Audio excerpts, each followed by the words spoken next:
Welcome back to the Scott County Public Library Summer Reading Program. This is week 3 of the school age program, and we are talking about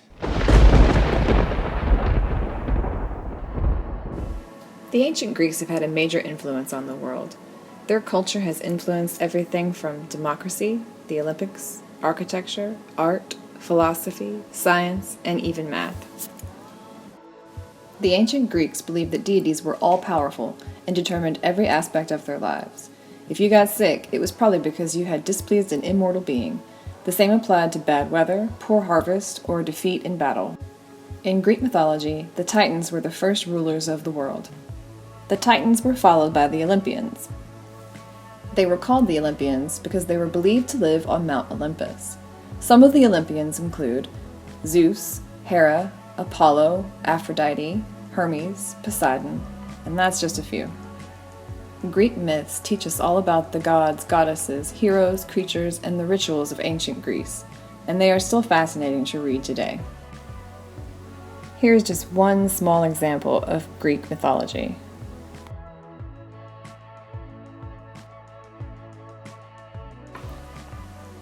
This is the story of Theseus and the Minotaur.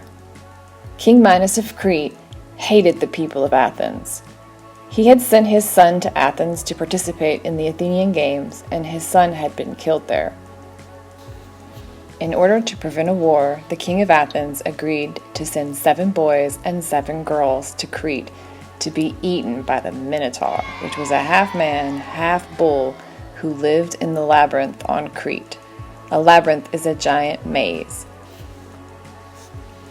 The king of Athens had a son named Theseus, and he thought that this was awful, so he volunteered to be one of the victims.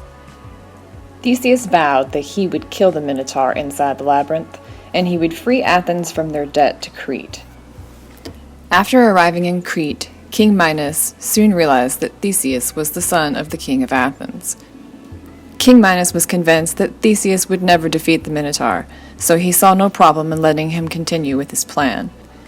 What King Minos didn't realize was that his own daughter, Ariadne, had agreed to help Theseus in his plan to defeat the Minotaur. When Theseus and the others had to go into the labyrinth, Ariadne made sure that there was a ball of thread and a sword for Theseus to use.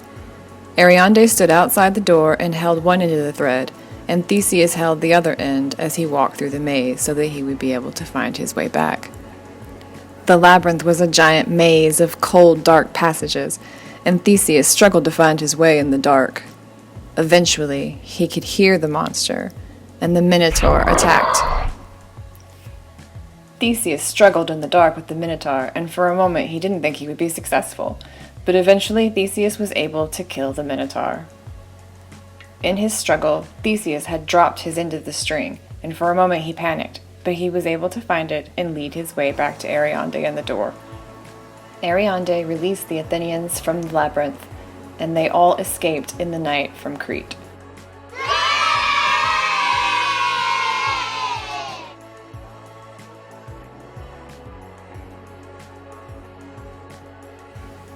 Our craft today is the Oragami Eye, which is meant to represent the Cyclops from Greek mythology. One famous Cyclops is Polyphemus, who was the one-eyed giant son of Poseidon. He appears in Homer's epic poem, the Odyssey. In the story, King Odysseus and his men are shipwrecked on Polyphemus's island. The Cyclops tricks them and tries to eat them for dinner. The men are forced to blind the Cyclops in order to make their escape. Hopefully, if you use your Oragami Eye to pretend to be a Cyclops, you'll be a much kinder, gentler Cyclops. So this is a basic origami craft. You just need a piece of plain white paper, something to color your eye with, and a pair of scissors. You are going to need a square piece of paper, so one way to make it square, if it's 8.5 by 11, is to fold one corner over to the far side and then cut off the excess. And you can just throw away the excess and then follow the folds from here.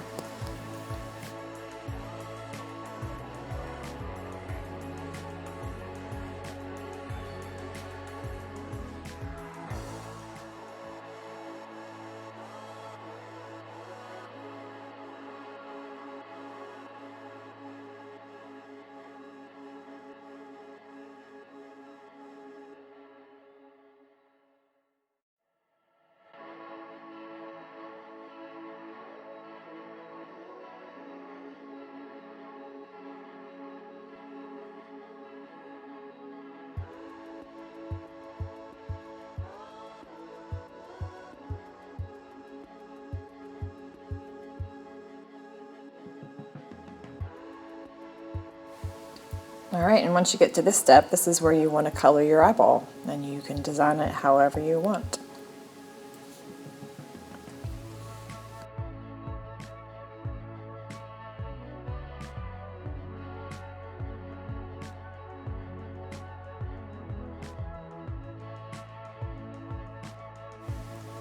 Alright, from here you just want to make sure that you flip the paper over so the eye is now face down.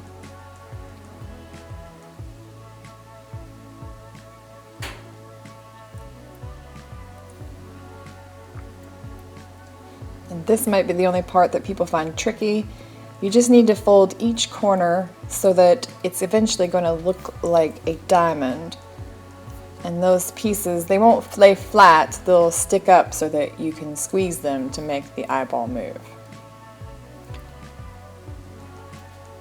So you'll end up with something like this.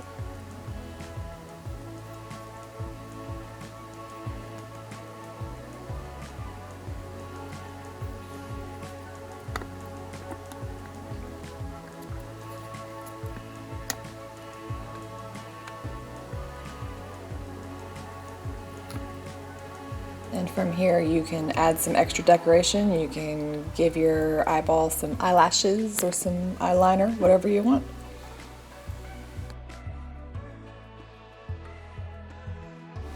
One of the extras we have comes from the blog Relentlessly Fun, Deceptively Educational, and it is a matching game of 16 different Greek gods and goddesses.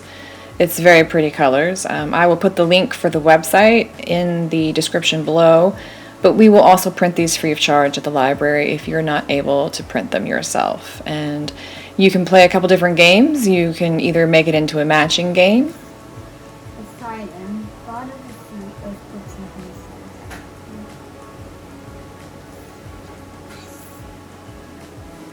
Or a Greek mythology inspired Go Fish. Do you have any Athenas? Go fish. There are also 2 coloring pages and 2 word puzzles from Woo Jr., which I will link below, but again, you can also pick these up from the library. And if you really like Greek mythology and you want to learn more, the National Geographic Kids has a podcast called Greeking Out, which is absolutely fantastic. It is stories about gods and goddesses, monsters and heroes. It is a kid-friendly retelling of classic ancient Greek myths for the whole family. Or check out some of the library's collection. We have informative text on Greek gods and goddesses. We have books on Greek history. We have some modern-day retellings of classic Greek stories. And we also have the Percy Jackson series. Remember, if you do any of the crafts or any of the handouts and you let us know, we'll put your name in for a drawing for a $10 Walmart gift card, and we pick a new winner each week. You can send those directly to me at the email listed on the screen. Hopefully you guys enjoyed Greek mythology, and hopefully we can get together again next week. You guys have a fun and safe summer. Bye.